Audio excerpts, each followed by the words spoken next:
Good afternoon, greetings. This is Brother Esquire. First, I want to thank Almighty God, whom we refer to by so many incredible names, for giving us an opportunity to communicate with you here this afternoon. Thank you for joining the All Men Are Not Created Equal podcast. Today, we'll discuss the attack on Black Fatherhood with our distinguished guest, Kenny Carter, president of Fathers Alive in the Hood. Before we delve into the subject at hand, go ahead and start a watch party on Facebook. Hit the subscribe button on our YouTube page, all of our social media at Brother Esquire. There are many facts, statistics, and myths surrounding Black fatherhood in our community.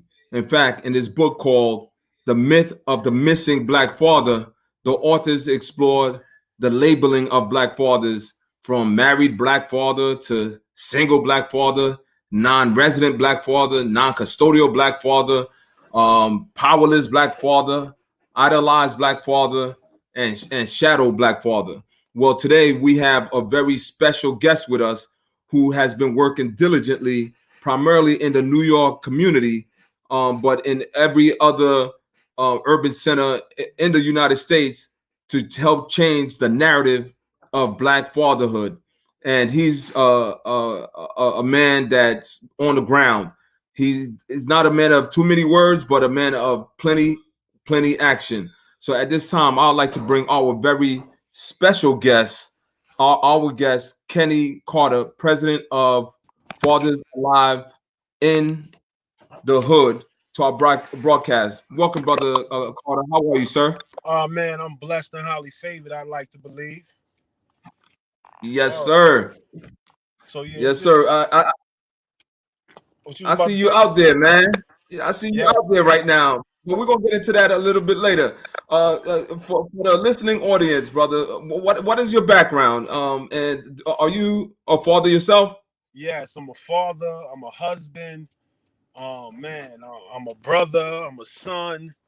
I'm an all around man when it comes to really dealing with the responsibilities that we have to bring forth as who we are. You know what I mean? You have to have the ability to respond.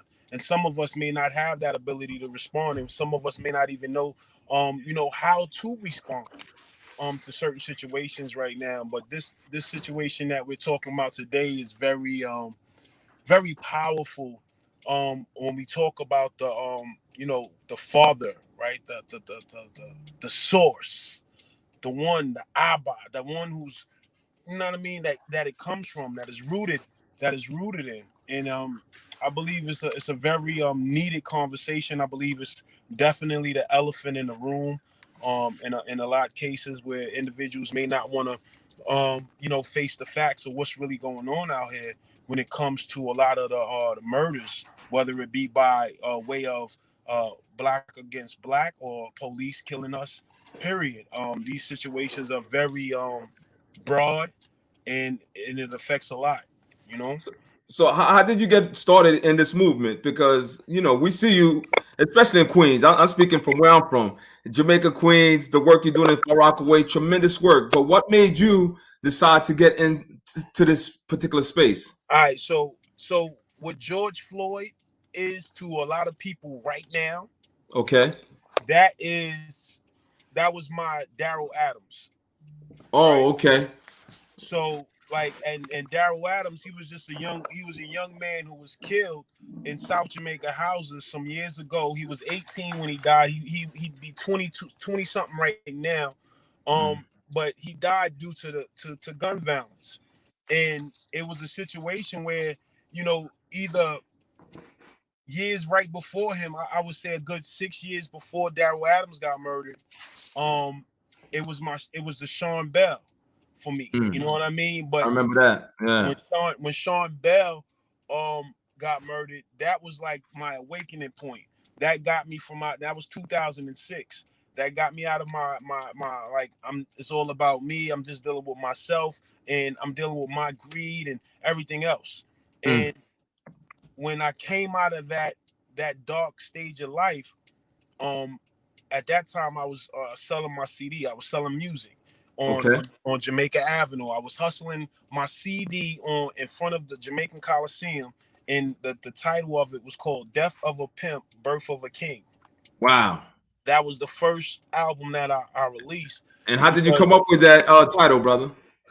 it was life, man. It was a life that I once lived, and I was in the streets, and it was real serious when regards to gang affiliations and just dealing with that lifestyle.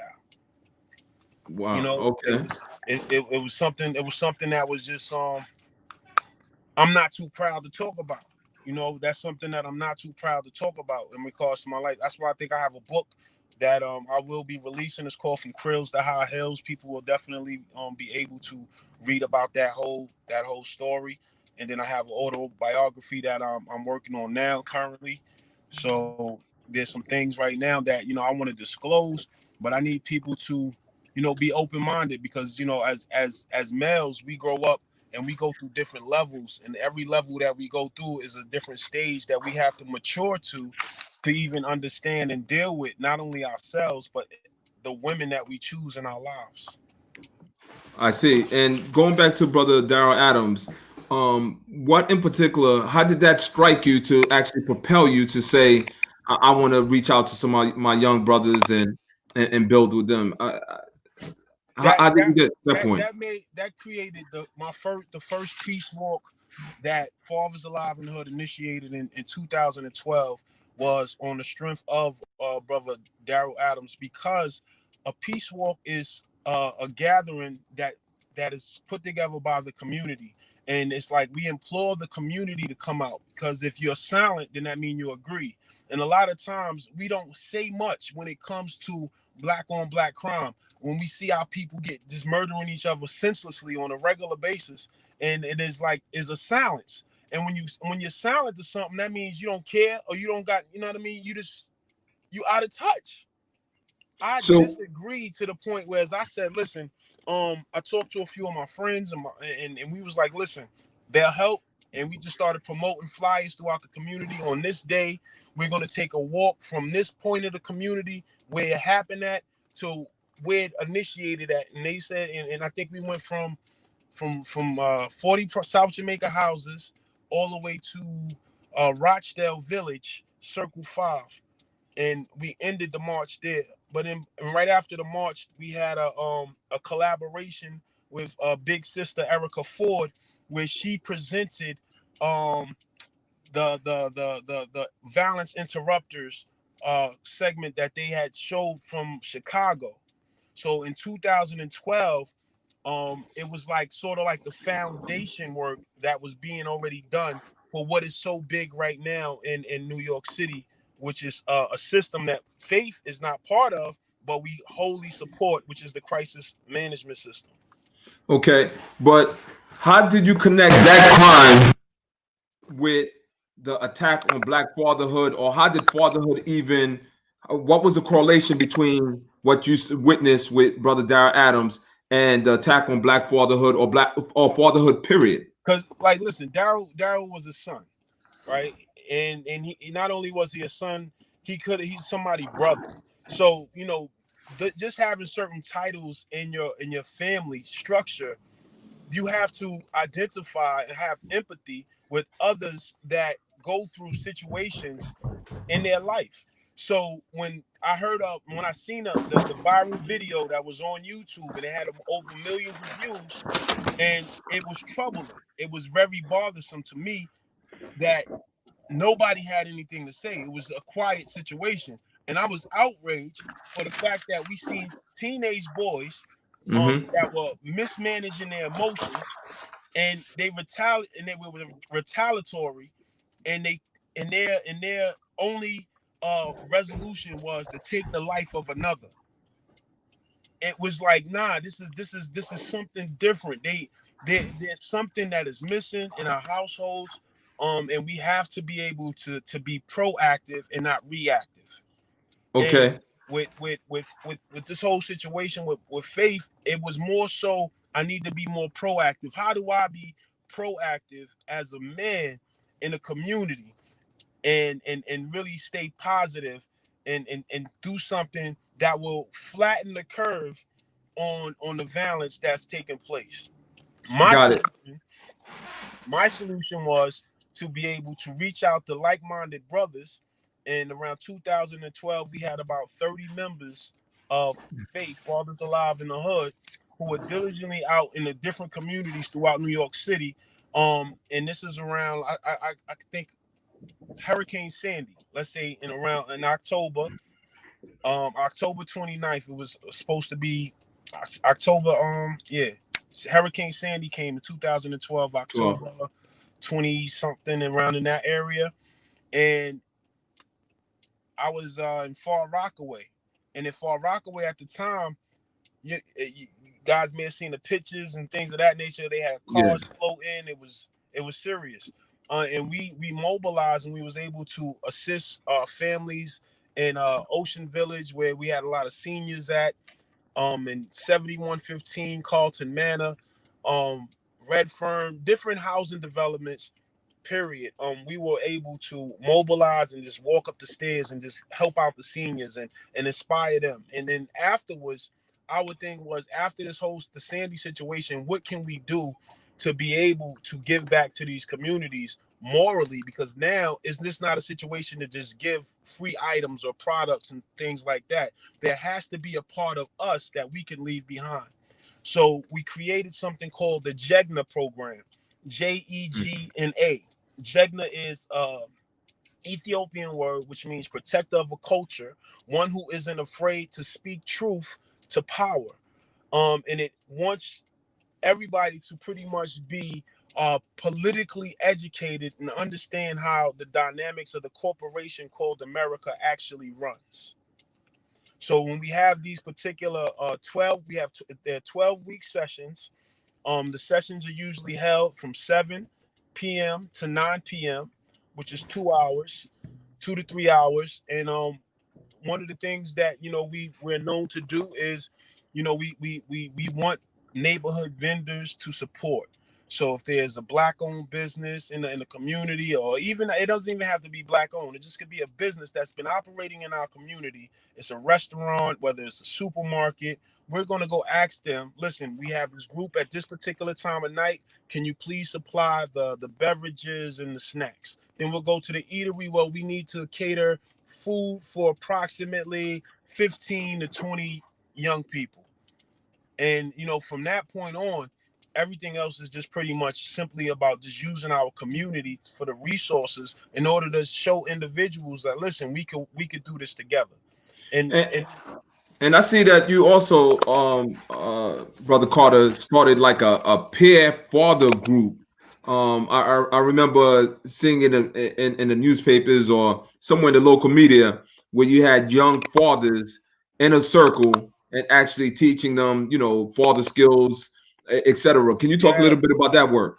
Yes, yes, and in that particular in that forum there, that's our fatherhood support groups. With fatherhood support groups, those are a lot of needed, necessary groups to be able to assist our young males to develop into fathers, because you have to go into a fatherhood stage. You're not born a father, right? So a lot of times people don't Indeed. have we don't have a manuscript on how to be a man. You don't have a manuscript on how to be a father. But if we put enough good fathers in the same environment, we're able to communicate with one another to a degree where we can actually bring to fruition the terminology iron sharpened iron. Each one teach one. And these things, man, there's a lot of times, you got fathers who are emotional because they never had a father in their life, right? So they never seen their mother loved by a real man. So now they're in a Mm. relationship, and it's hard for Wow. them to love a woman, right? Because they never really Indeed. seen and experienced their mom happy with a real man.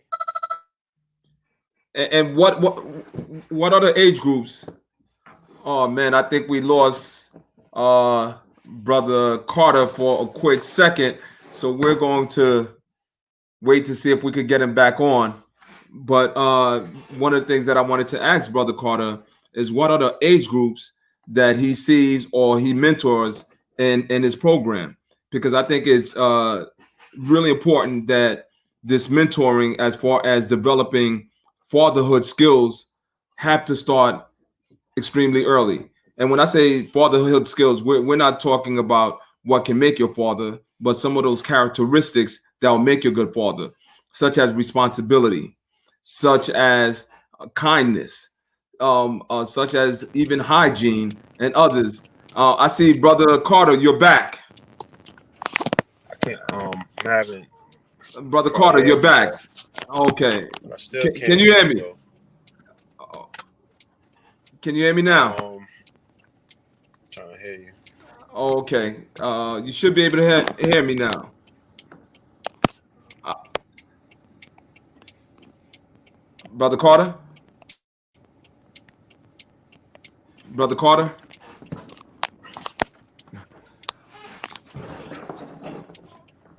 Oh, Can you hear me? okay. Yes, I can hear you. I can hear you. I can't hear you though. I can't Okay. hear you. You know what? I'm going to ask one of our viewers if you can hear my mic, if you could just give me a thumbs up in the comment box Hello? or yeah, we're having some technical difficulties here. However, we're going to get it together. But as I was saying, some of the fatherhood skills that Brother Carter was alluding to are skills that actually can be taught quite early. Um, Honesty, integrity are skills that are required in order to be a good father. And those skills are not age restricted. Those skills have to actually start quite early. And as Brother Carter, I'm trying to get him on the line because this is a very powerful brother. I believe Brother Carter can hear me, but I mean, I can hear him, but he can't hear me. So I'm gonna see if we could get him on the line again. But as I was stating, when we talk about fatherhood skills, when we talk about men and their relationship with women, a lot of that is taught at a very early age, and most of it is taught by example. And the example that we see Brother Carter and a lot of men like him are doing in the community will help shift that paradigm and change the narrative when it comes to our children. And I know he may be sometimes modest as far as talking about the good work that he's doing, but he's actually in the housing developments in the community centers. He treads where a lot of folks will not tread in to get the job done. He has a youth group fatherhood circle that he hosts, I believe, every week, where young men, young fathers who are age 15, 19, in their early 20s, or even in their mid 30s, where they're learning for the first time what it really takes to be a father. And oftentimes we take for granted that our young men, in particular, when they manifest certain emotional outbursts, we don't make the connection that that outburst is part of a void that's trying to be filled. And that void is the fact that there was no balance necessarily in the household that may have helped calibrate that the outbursts. And when we see our young men, as a football coach for the Rosa Jet Football Association, I have an opportunity every year to mentor young men. Although COVID had put a little stop in the way we're mentoring, since there won't be a football season this year, but there are other programs that we've established in the fall, hopefully to continue the work that we're doing. But as a football coach, I get to see firsthand how important it is to have a male figure in the home or in the community, in the church, and civic organizations. And although we have our young people who are battling these challenges, uh, as an uncle, as a football coach, as a church leader, as a mosque leader, we have to fill in the gap, and that gap could be filled simply sometimes by just being present. Because oftentimes we think, well, you know what, I'm not qualified because I wasn't raised by a dad, or I didn't have a male figure in my home. But the challenge is to all of us black men in the community. If we have something that we can impart, and we do have something we can impart on our young people, we have to go in and fill in that gap. And a lot of it has to do with, more so than anything else, having the will to do so, and having the courage to do it, and making the time. I think Brother Carter might be back. I'm going to see if I could get him back on the stream. Hey, Brother Carter, everyone can hear you. Can you hear us now? Yeah, I can hear you now. Okay. That was the problem. Not a problem. Not a problem. And you know what? I have to add some context to this technical difficulty that we're having right now.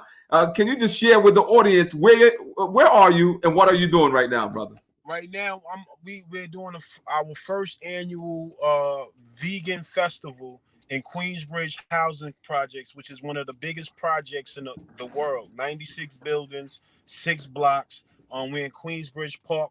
I had to get out of the park to just get in, a safe space where we could be able to have this conversation at, and I could be focused. But for the most part, like I said, this is the biggest projects in the world. You can Google it. Queensbridge Housing Projects. This is where I'm from. My family moved in Queensbridge in around 1988. And when we came here from Queensbridge, before Queensbridge, we was at a place called the Prince George Welfare Hotel, right? In the Prince George Welfare Hotel, that was where a place where a lot of individuals, a lot of black and Latino families were affected by the crack era in the 80s, where first it was like a lot of people came out, they were selling it, then people went from selling it to using it, right? And then the family unit began to break up in some shape, form, or fashion. And from that point of breaking up, that's why when people say crack, right, when they say crack cocaine, I'll be like, man, they don't even understand the terminology that particular drug really means when it comes to black families, because the first institution given to man by God was our families. And family is an institution, us being, the heads of the household, that that's supposed to be the heads, because right now there's a lot of males that don't even have that position because their mind is so caught up in other things. They just got distracted. But I say that to say, in Queensbridge at that particular time, where they were when they were filtering into the housing, the projects in the 80s, it was not just Queensbridge, it was Gowanus, it was you name the NYCHA development, and they were all being transformed. That how we look at it right now, and we say gentrification, it was gentrification backwards, because there were Queensbridge had predominantly Caucasians in it. It was a lot of white people in Queensbridge at one point. And then after a certain era, certain things started happening where black people started losing the properties that they own, and they began to go into these welfare hotels, so to say it, right? And go into a transition where then they would get put and placed in these particular developments. In Prince George, they called it draft night. So on draft night in Prince George, we lived on the 12th floor. It was myself and two of my baby sisters. It was only 3 of us at the time. They would say, everybody come outside in front of their rooms, and then they'll start, naming out every development where you going. When they said Queensbridge, everything got quiet. So I'm sitting up there like, why is everybody quiet? What was that? Right. Where's that at? And only to find out that my mom's and my dad actually met. They met in Queensbridge in the 50s, in the late 50s, and 59, 50, 59, 58, 58, 59. They met out here at a house party at my father's first cousin's house. And without them meeting in Queensbridge, I think I wouldn't have been here having this conversation. So Got you, got you. And we want to thank you for the great work you're still doing out there in Queensbridge, brother. And I know you're out there right now. We got to get some good Wi-Fi at in Queensbridge, brother. But back to the original question. You were talking about your young father focus group, and I had some questions about that for you. The first question, as far as age groups, I know you said the teens. You start at the teens, correct? yeah, but the teens is it's intergenerational, right? So Okay. sometimes even with fathers, even to have some non-fathers that will come in and even sit with that fatherhood support group, it actually helps them prepare themselves mentally, because now they're sitting and they're listening to some of the issues that fathers have when they're talking about I'm stressed out and I don't know how I'm going to pay these bills. Or look, man, I promised my son a certain thing like an Xbox or a PlayStation, and that was 2 years ago, and I never came up on that promise, but it's eating me inside, and I can't be able to, give him what I wanted because I'm going through something X, Y, and Z. It's so much that is good and powerful for even some having non-fathers there, but predominantly it's good to have that conversation with brothers in our age bracket that's going through things, because it's just not being a father, but is also being a husband. So it's like we wanna also, like, encourage our young men to be able to find that woman and lock in and not be distracted, so that their goals can get accomplished. Because do not if you don't contain yourself and you constantly spread yourself thin by dealing with this one, dealing with that one, and being on the gigolo level, you'll find yourself so drained and so spiritually off balance that you won't even understand why you're not in a place where you're supposed to have been, that you calculated. Like, because a lot of times 5-6 years ago, we calculate that we're going to be at a certain point in life, but we hinder ourselves by the decisions and the choices we make. And then a lot of that has to do with the relationships we're in. So we have to definitely pay attention to that. And a lot of times in these groups, a lot of these topics are brought up, and they're real good. So, I mean, what do you tell, a 15-year-old who's expecting a child or who's recently had a child, when it comes to the economic demands that may be placed on a young man like that, and also, some of the emotional aspects to becoming a father at such a young age? Well, when you're 15, I mean, personally, let's say, if I'm gonna have to put it in perspective as a Keep it father, 100, as they say. yeah, like I would have to tell, how you say, you have to tell Shorty, your life is no longer your own. Your life is no longer your own. You 15, you ejaculated in this young lady, you fertilized this egg, you created a life. Now that this life is here, you have to be responsible for that. Now, that's that big word, responsibility, having the ability to respond. How do we have a 15-year-old who's still in teenage, to, literally still a teenager, um, transition his mind from being a Fortnite all night guy to really being, all right, I gotta do certain things now different, because now I created a life. Because now he has to be accountable. And it's like, being accountable, you have to be able to inspire them and let them know that, I mean, if a lot of times when they're young, they're gonna need all of the support. They're gonna need all of the support, man. And hopefully, we got brothers like ourselves that they could come to and have this conversation with. So we can't change the fact that the child is here. The child didn't ask to be here, but the child is here now. So now you have to be um accountable, and you have to have the ability to respond. So at 15, he now is getting his GED, right? Because now you done got a child prematurely. So you're not going to go to finish college, because now you got to go to work. Because you got to understand, the baby's going to need milk, the baby's going to need Pampers, the is going to need some type of rent, because you're going to need a place to stay. You're 15, you're living in dad's house. Guess what? that's cool, but you're gonna have to pay for a portion of your room now, because you just showed us, me and your moms, right, that you weren't responsible enough to for us to trust you to go outside and have relationships without creating another life, because now we have to tend to that one that you created, and we can't really focus too much on yours, because now you as a boy, that's no longer. Well, uh, how have the 15-year-olds, 16-year-olds, 17-year-olds that you've been dealing with, how have they received the messages that you've been given, as well as your other peer leaders? Because I know Fathers Alive in the Hood, you all come strong, man. Any event we go to, there's 30, 40 deep. But how have your peer, the young peer group that you have, how have they been like receiving it? And what success stories, if any, do you have? Well, I believe the one of the most powerful, the powerfulest messages I believe that we deliver is the message about the soul.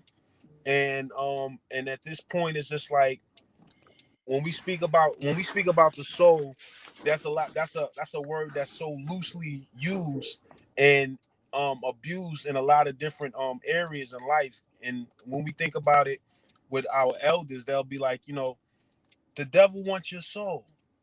You be like, all right, what's your soul? You ask somebody what is your soul, and then they can't give you a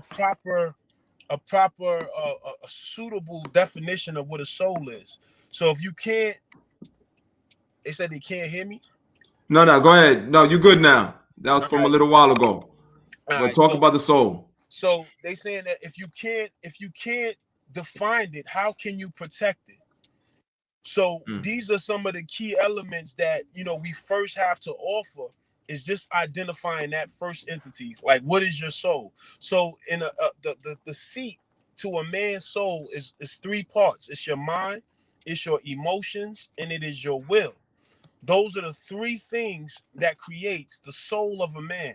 So if we say anything other than that, then we may be confused, and more than likely the soul that we believe that was ours isn't ours, because we couldn't define it for what it is. So when we think about, that whole concept, your mind, your emotions, and your will, we could watch right now and see how society is being geared to the repetition that's constantly played on the radio, right? In certain aspects, certain music that's played at these parties before the shooting starts, and they Mhm. call it drill music. Um, all of these different things have control over an individual, even the more so when influenced on any type of uh drug, so to say, right? Alcohol, marijuana, things like that. You have your frontal lobe. Your frontal lobe is easier to receive messages in that state because your frequencies are low. Your vibrations are low because you smoke the sedative, you drinking, you and these things are influences. It's easier for your soul to be influenced because it's just your mind, your emotions, and your will, right? So if someone controls your mind, you already all over the place with your emotions. Eventually, you'll be willing to do anything outside of your normal. So we want to really like identify what the soul is. So when a man can identify that, he then can begin to train his mind, right? He then can be able to control his own emotions without allowing somebody to master his emotions, so that they can just push a button and get him mad and say something that will trigger him off. And then we also want to help them understand that their will is most important, because you have to be willing to be a father in order to anything else. Like, if you don't will to be a father, then that's not going to happen.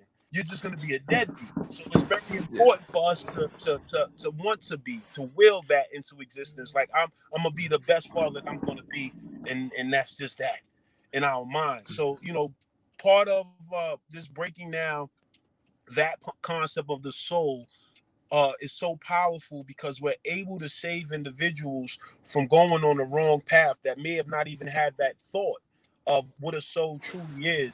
So once they can identify it, then they can be able to protect it and move more sane as a father, more sane as a man, as a leader, because then we're able to feed our spirits.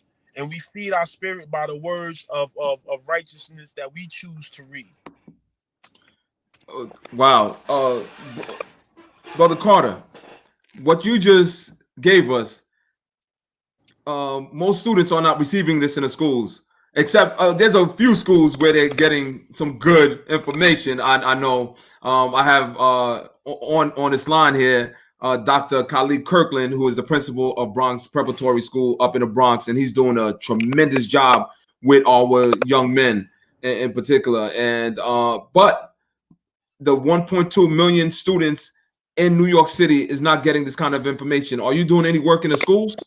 Well, right now we right before COVID-19 really took its hit. We were in I believe public school 229 on Merrick Boulevard, um, right off of the Conduit, and we were launching like a satellite program just to see the receptiveness of with the youth in the schools, and it actually turned out real good, to the point where we had a interview with CCC, which is Christian Cultural Center, which is the church that I was fellowshipping at, with Pastor A.R. Bernard. They sent the CCC news crew out to in the school to show, like, we went from five boys to about 15 to 20 something, 22 participants, and that was in a matter of 3 Saturdays. So we was in our third Saturday, and the momentum just of word of mouth, it started picking up. And yeah, Saturday school. So at the end of the day, you had this many young people coming to school on a Saturday, and they were able to get these information. And it was just amazing. I'm gonna just tell you, it's just I, amazing. I know it was amazing, and I'm sure when the young men saw you in the school, because it's not a regular occurrence to see a black male in these schools. I know their eyes lit up, Oh yeah, and I'm bringing my friends. So when I'm bringing my friends, some of my friends be like, I'm 6'8", so some of my friends is like 6'2", 6'7", 6'8" too. They all like big. So the kids, the first thing they do, they looking up. They like, yo, this is a basketball team in here. So I want to talk to you a little bit also, because we have what they call like an invisible population. And that invisible population are our brothers who are on lockdown. And they may not only be locked down as far as prison is concerned, but they may be on probation, on parole, which may hinder, um, I guess, their desire to be fully active in their children's lives. Have you done any work with those who are formerly incarcerated or incarcerated? Yes. Definitely doing work with them. In fact, it's interesting that you should mention this, because I'm currently going through a situation right now with a new brother who wants to volunteer with the organization, but he's on federal probation. So him being on federal probation is just like, they're real sticklers when it comes to situations in certain communities. And with faith, we're not just in Queens, we're in Brooklyn. We're not just in Brooklyn, we're in the Bronx. We moving around. There's no catchment area, because you can't put a catchment area when we talk about the kingdom.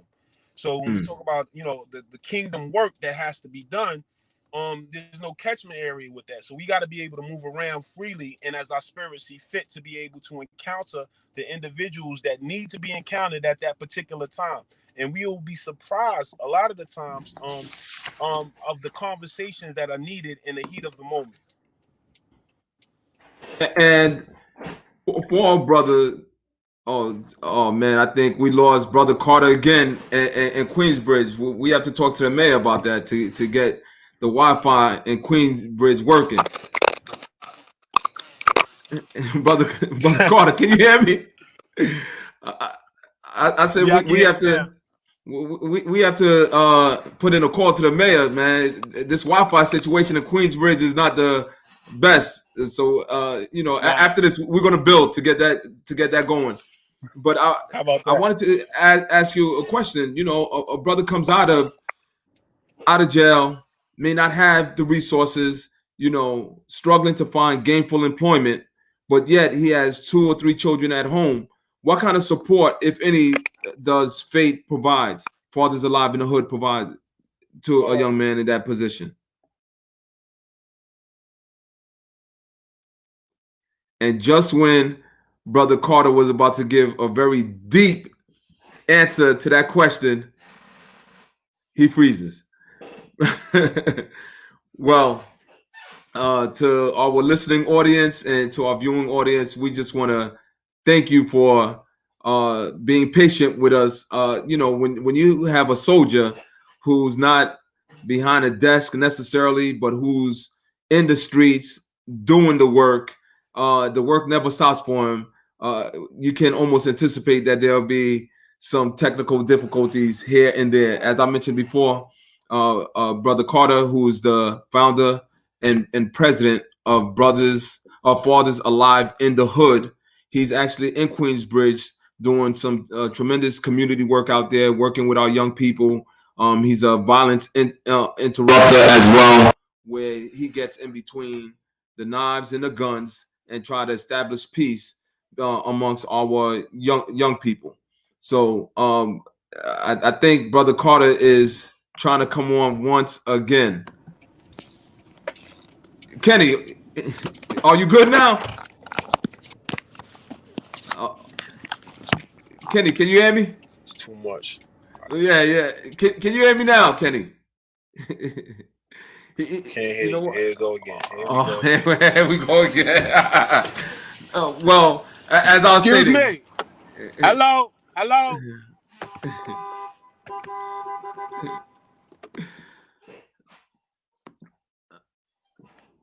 We're gonna try to fix Brother Carter's technical difficulty, but I do want to shout out a couple of people. Brother Jamal Godbody Shabazz. I want to thank you, brother, for joining online. And in fact, he had a question early on in the podcast, and he said, "Peace, brother. Thanks for this topic. This is a real problem with the courts and our women." So he was asking, I believe, a question of how can we resolve some of the issues we see in the court system, as well as within or how it relates to our spouses and the mothers of our children. And Brother Shabazz, that's a terrific question, because if you go to any family courthouse in the 5 boroughs, and I suppose in any urban center in the United States, those family courts are used primarily by Black and Latino people. And I know for the time that I've been in family court, sometimes helping out friends, taking on pro bono cases, I know that experience is one that could be devastating to the children. It could also be devastating to the woman, and it could be devastating, of course, as well to the men, especially when you have situations where men who have various licenses, who may have a lot of money owed in arrears, are now facing imprisonment. They're also facing losing their licenses, which sometimes is the only vehicle for them to have gainful employment in order to support their families. And the level of acrimony that exists in the family courthouse is at an all-time high. And if you go to the family courthouses, you would think that only Black and brown people in the family courthouses have problems or have issues. I see Brother Carter is back on one more time. Can you hear me now? Yeah, man. Yeah. Well, I just covered for you, brother, but it's the truth. I told them that the amount of work that you're doing, you're on the battlefield and you don't have much time to go behind a desk and take on a call like this. But I do want to thank you for the work that you're doing, and hopefully we have about 15 more minutes. We could close out the broadcast without any glitches and answer some of the questions that have been posed so far. But brother Jamel Godbody Shabazz put a comment posted a comment, and it was in relations to the court system and our women who are in the court system seeking support, because these children have to be supported. And what is your take on it, Brother Kenny? I, Seeing it up front, not from the legal standpoint, but from what you hear from the brothers who are conversing with you. What do they say to you when they come back from the courthouse and they get, all you right. know, So one of the things is one of the solutions, should I say, because we already know what the problem is. So one of the solutions right now is an itemized debit card that should be given to the parent that is working with the child, whether it be the father or the mother. Itemized meaning that I can't give you $600 a week and you go spend 400 on some stuff that you wanted to get for yourself when it's supposed to be for my son. And my son, he's walking around with some other stuff that he ain't supposed to have, and it's like you running around glamorous, and nah, it don't make sense. So having an itemized card is just saying, like, you get a printout every month where your money's going and what areas. So now you know that your support is being justifiably spent. And a lot of times brothers be so upset that they're giving all of this money up, and the children ain't getting the money. Some of the children ain't getting money, and that's one of the problems that definitely been coming across the desk a lot when you talk about the distribution of the funds for the child support. Because some of the men that I work with, they don't like being on child support. Who does? But at the end of the day, it's just like, it's a situation where y'all had to come to terms and say, well, this is what you want. Some people are actually paying less money in child support than they would actually give in real life. Because I know some brothers who didn't need child support, and they was giving the mother of their child thousands of dollars a week. And when she got to a point when she got greedy and she started speaking of child support, that child support then ended up giving her a couple of $100 a week, opposed to the money he was already giving her. So those are situations that I've definitely witnessed, and during these travels, that is the money distribution is definitely more so the conflict. Personally, I don't think a father should have to be placed on child support unless there was a situation where um the mother is not there and the child is living, the mother's not alive, and the child is living with a relative other than the father. how about on the flip side, where our sisters are like, listen, I have two children, school's about to start. I haven't heard from this man in a few months. I don't have, resources to even buy this young man a new pair of shoes or sneakers uh, for the September first day of school. And he's been missing in action. I don't have any other recourse but to go to the court to see if the court can enforce some sort of order to get this man to do what he is by God mandated to do, which is take care of his responsibility. Mhm. How do you answer to the sisters who feel that way or maybe in that position? I mean, that's a powerful position to be in when you some people. I know some women that are at a point where they won't even think about child support, and they'll just look at him and say, you know what, he gonna do with him anyway, right? And it's messed up. I think R. Kelly had the song back in the '80s or early '90s, "Half on a Baby." Remember that song? Nah, not really. It's a song that was being played. It's called "Half on a Baby," right? A lot of people go half on a baby, and when the person they went half with don't come up with they half. That's the illest problem that we're facing right now. So it's like the women that stand strong, man. I commend those women, man. I commend those women, for the simple fact that they are the epitome of strength when it comes to the support that's needed in the family unit. Because those women, they're not vindictive in that level where they'll be like, you know what, he ain't working anyway. He don't got no job. He don't got no driver's license. He ain't da da da da. I'ma still put him on child support And now he can't get a driver's license. And now when he do get a job, he gonna pay half that all the way. You know what I mean? Because you got some women that's on that kind of time, vindictively, and you have those that are saying, you know what, I'm gonna let him get his stuff right. I'm gonna let him get himself right. As soon as he get himself right, I'm gonna see what he gonna do. And sometimes brothers don't do what they supposed to do. And when they don't do what they supposed to do, then that's when they get that other character that I was just talking about.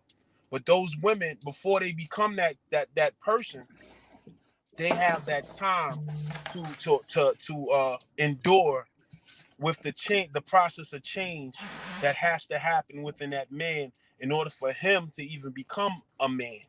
Because there's some change that has to happen in males that for them to become a man. It's different.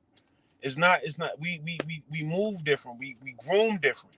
So, you know, and we mature on different levels in life. So a lot of times when you have that 15-year-old that we were speaking about earlier, you have sex, he's not mature enough to be a father. That's just the reality of it. But now we're gonna have to be able to help him mature and bring him up to speed, because this is the situation. Mm. So, you know, there's so many things. So, Brother Carter, can we just go back to some of the other programs that Fathers Alive in the Hood is actually engaged in at this time, and also give us your information where there's some brothers on the line that say, I love the work that this brother is doing. You know what? I have some time. I'd love to impart some of the expertise that I have as a father to some of these young men, but I don't have a vehicle to do it. I would like to partner with Fathers Alive in the Hood. So if All you right. could talk about your programs and how they could get in contact with you. All right. Well, a lot of the times I will give you my number, which is 718-662-4081. That's my cell number, right? Direct. So if you call me, please, you know, text me first. Text me your name, first name, last name, and where you got the information from. Like you gave it on Brother Esquire's show. You got my number, then I know, you know, what type of time you on. Outside of that, Give me that number one more time so I can put it in the chat. seven Seven one one eight eight six six six two. six two 4081. And outside of that, every Monday, if brothers are free on Monday, we are right off of the corner, I think 114 11402 Sufton Boulevard is the location for our support groups. Right now we're blending the fatherhood up with the Jegna program, just Okay. to get. Brother Kenny is gone again. But you know what? I'm gonna see if I could put his go ahead, Brother Kenny. You're going in and out, man. I'll put his information in the chat. Give me one moment.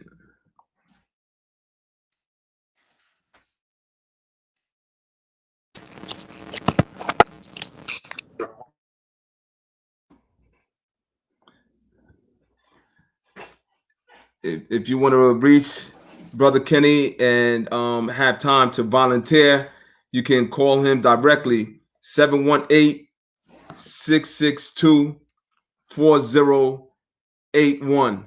And I'm going to see if he comes back on one more time. If not, we'll give some parting words. Brother Kenny, are you there? Okay, he's having difficulty hearing us at this time. Well, I just want to thank the listening audience, the viewing audience. Thank you so much. Number one, first, thank you for bearing with us with some of the technical difficulties that we've experienced today.